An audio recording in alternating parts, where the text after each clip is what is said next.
Hi friends, இன்றைக்கி மதியம் வந்து என்ன சாப்பாடுன்னு சொல்லிட்டு பார்க்கலாம். ஸ்கூலுக்கு இன்றைக்கி சூப்பராக மழை பெய்யுது, செமையாட்டி. உங்கள் ஊரில் மழை பெய்யுதுன்னு சொன்னால் கமெண்ட் பாக்ஸில் கமெண்ட் பண்ணுங்கள்.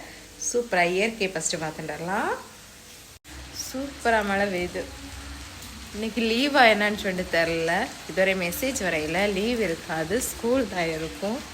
லீவ் மழை பெஞ்சான்னு சொன்னால் நல்லா மழை பெய்தான்னு லீவ் விடுவோம். அதில் ஒரு டெக்னிக் இருக்குது. லீவ் விடுவோம், அந்த நேரம் மழை பெய்யாது. லீவ் விடாத நாளெல்லாம் மழை பெய்யும்.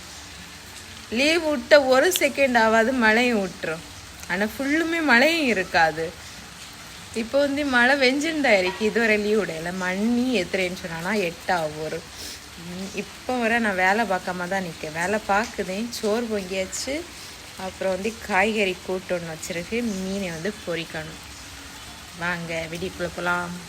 அப்படியே வந்து ஒரு கேரட் கூட்டு ரெடி ஆகுது. கேரட் கூட்டுக்கு வந்து எண்ணெயெல்லாம் போட்டேன்னு சொன்னான்னா கேரட்டு பீன்ஸும் போட்டுட்டு வெங்காயம் எல்லாம் போட்டு நல்லா தாளித்து எடுத்துகிட்டு கருவேப்பிலை கடுகெல்லாம் போட்டு தாளித்து எடுத்துட்டு அடுத்து வந்து ஒரு முட்டை உடச்சித்தணும். மசாலா வந்து ஜீரக பொடி மிளகு பொடி மட்டும் போட்டுட்டு முட்டை கொஞ்சம் இது பண்ணி மிக்ஸ் பண்ணி எடுக்க வேண்டியதான். அப்போ தான் அவங்க சாப்பிடுவோம். அப்படி சோறும் பொங்கியாச்சு.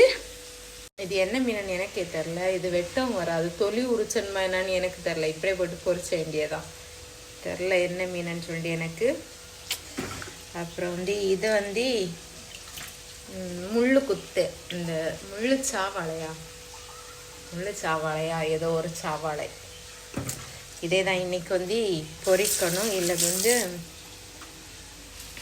நொத்தோலி இருக்கு, நொத்தோலியை பொரிச்சணும்.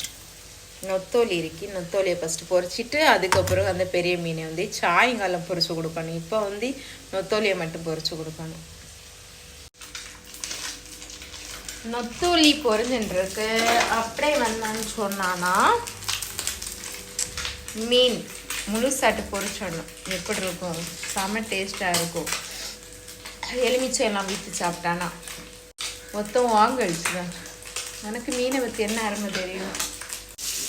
முழுசாக பொரிச்ச வேண்டியதான். இது சிம்மில் வச்சு. இப்போ எல்லா வேலையும் முடிஞ்சாச்சு. ஸ்கூலுக்கு லஞ்ச் வச்சலாம். லஞ்ச் வச்சதுக்கு என்னெல்லாம் சாப்பாடுன்னு சொல்லிட்டு பார்க்கலாம். என்ன சாப்பாடெல்லாம் சொல்லிட்டு சோறு, தயிர் குழம்பு இருக்குது, அது தூர தான் வீத்தணும். அப்புறம் வந்து சோறு செஞ்சாச்சு. வெயிட் பண்ணு. கேரட்டு கூட்டு, அடுத்து நொத்தோலி பொரிச்சு வச்சிருக்கி, மீனையும் பொரிச்சு வச்சிருக்கி. இப்போ சாப்பாடு லஞ்சு கொடுத்துலாம். தயிர் தான், ஆனால் மீன் வச்சு தயிர் சாப்பிடக்கூடாதுன்னு சொல்லுவோம். சாப்பாட்டுக்கு தயிர் தான் எனக்கு. எனக்கு வந்து மீன் குழம்பு. நான் நல்ல அழகாரி. போதுமா சோறு? நேற்று கொள்ளுச்சா கரெக்டா தெவஞ்சிச்சா? லஞ்ச் வச்சலாம். லஞ்ச் வச்சுட்டு ஒருத்தனுக்கு வந்து காய்கறி ஆனாலே விஷம். அந்த விஷத்துக்கு நம்ம என்ன செய்யணும்? மீன் வச்சு கொடுக்க வேண்டியதான். எங்க தின்னு வரானே அதுண்டா கீழே போட்டு வரானே. பெரிய மீன்லேண்டி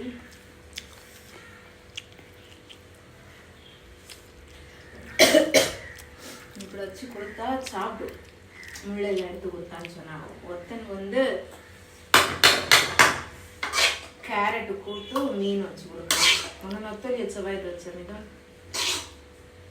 கேரட் கூட்டு வச்சாச்சு. நொத்தோலி அப்புறம் அப்போ கொஞ்சம் பெரிய மீன். இன்னைக்கு இவ்வளோதான் எங்கள் வீட்டில் சாப்பாடு. மதியம் உங்களுக்கு ஸ்கூல் விட்டுட்டு நானும் எனக்கு ஒர்க்கை பார்த்துட்டு ஸ்கூல் ஒர்க்கை பார்த்துட்டு கிளம்ப வேண்டியதான்.